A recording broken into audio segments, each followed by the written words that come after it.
Hi, everyone. Welcome back to our discussions of women who encountered Jesus. And today we're going to continue talking about the immoral woman with the alabaster jar, a long name that I've given to someone in the Bible that is never named for us. And this story takes place in the book of Luke, and it's in Luke 7, verses 36 is where it starts. And we're going to read a few verses right now and then stop for a minute. Verse 36, when one of the Pharisees invited Jesus to have dinner with him, he went to the Pharisee's house and reclined at the table. A woman in the town, who had lived a sinful life, learned that Jesus was eating at the Pharisee's house, so she came there with an alabaster jar of perfume. As she stood behind him at his feet, weeping, she began to wet his feet with her tears. Then she wiped them with her hair, kissed them, and poured perfume on them. It's a beautiful picture that we have of this woman. The last time we met, I was telling you that so many translations had different ways of speaking about her. And basically, we can think of her a little bit like the town harlot. She was a woman with a bad reputation. Everybody in town knew who she was. She was the one who was the immoral woman of the town. They would not have wanted to be around her. They would not have wanted to associate with her. And they would have considered her way beneath them. Here are some things that we know about her. First of all, she was not invited to this party, obviously. And she learned about Jesus. How did she learn about it? Maybe she was following a crowd of people that were following him as he was teaching. We don't really know, but I guess it wasn't that uncommon for people to go into a house to have a meal, and other people who were following them as uninvited guests were they came in as basically as observers. And I guess that wasn't that uncommon at the time, because I think of it as pretty rude of somebody coming in that's just an uninvited guest. But she was an uninvited guest, an observer with the crowds that kind of followed Jesus into this house of a Pharisee named Simon. So we know that she's immoral, she's a sinner, probably a prostitute, that she's not an invited guest, and that she brings with her this alabaster jar of perfume. Now, this perfume would not have just been the common oil that they had. It would have been costly because the fragrance was beautiful to it. And she, you wonder why she had that. What would she have this expensive perfume for? This wasn't just regular everyday oil. We're talking about something that would have been difficult to get or expensive at that time. So as a prostitute, we can kind of theorize what she had this for. Maybe for adorning herself, for her profession, to attract men. We don't know. The fact that she used it for Jesus' feet is very telling, because it isn't just ordinary stuff. This is costly, expensive thing. So that would been pretty important, that she used precious oil. And we know from this story that she came up kind of from behind him. So remember the last time we were talking about they reclined at a table. They would have been laying on a couch or something with their feet kind of out behind them, maybe leaning up against an elbow as they ate. This was their custom of the day. And so she came kind of up behind him, and in her crying, all of her tears that fell on his feet were so many. She must have been sobbing. She wasn't just, a little sniffle. She must have been crying so hard that her tears actually made Jesus' feet wet. Enough so that she could wipe them. I mean, she was really, really moved, really upset, very, I think, penitent of her life, maybe ashamed even. And, enough so anyway that her tears wet Jesus' feet. And then she began kissing his feet and taking her hair and wiping them with perfume. She poured that expensive perfume on Jesus' feet and wiped it. I mean, all of these are signs of how she was aware of her sinfulness, aware of the life that she'd led, embarrassed about it. She was abasing herself, basically, humbling herself in the most abject way at the feet of Jesus. Think of the things she was doing in front of this whole crowd of people. And they all knew who she was. They all knew what kind of life she led. They knew what she was. And she knew. Nobody knew better than her. And in front of all these people, she wept over her shamefulness. She sobbed, really. She let this expensive perfume come down on his feet. She gave it all to him, her most expensive thing. And then she took her own hair and wiped his feet. I mean, this was really an abasing act. She was lowering herself to the most common thing. At that time, people did wash feet, but regular Jews would never have done that. They reserved that task for their lowliest servants. Usually their Gentile servants did that work.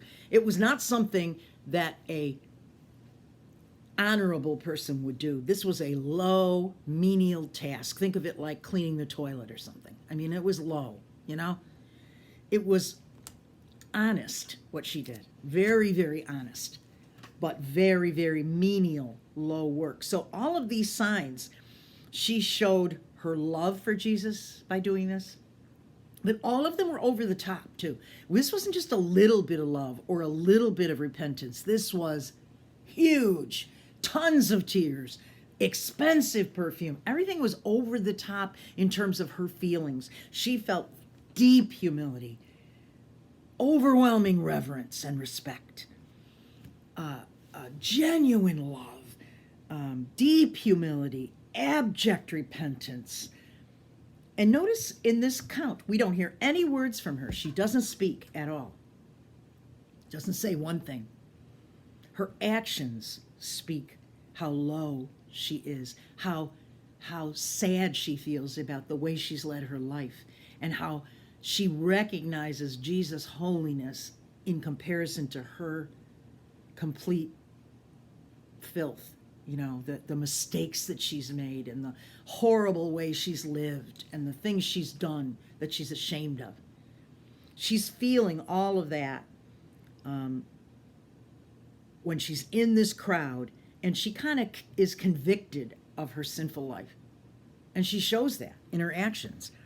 And she probably, this took really not only humility, but lots of courage in front of this whole crowd of people. I mean, think how scornful they would have been of her. What's she doing here? You know, that kind of thing. She was humiliating herself in front of people. And so she ignored all that scorn. She had all this courage to do this in front of a crowd. And why? To express her love and her gratitude and her overwhelming feeling of joy being around him. You know, just hearing what he was preaching and recognizing that it convicted her of the way she had been living, and she wanted a better way. And she wanted to show Jesus this love that she had for him. And in a lot of ways, in most ways actually, this Simon, the Pharisee, was not too happy with what she was doing. And he was kind of scornful, not only of the woman, but of Jesus. So look what he says in verse 39. When the Pharisee who had invited Jesus saw this, he said to himself, now he didn't say this out loud, but he thought it in his head, if this man were a prophet, he would know who is touching him and what kind of woman she is, that she's a sinner. So notice the difference in the pride that this Pharisee feels, that Simon the Pharisee feels. He must not really be a prophet, or he'd know how much better we are than she is.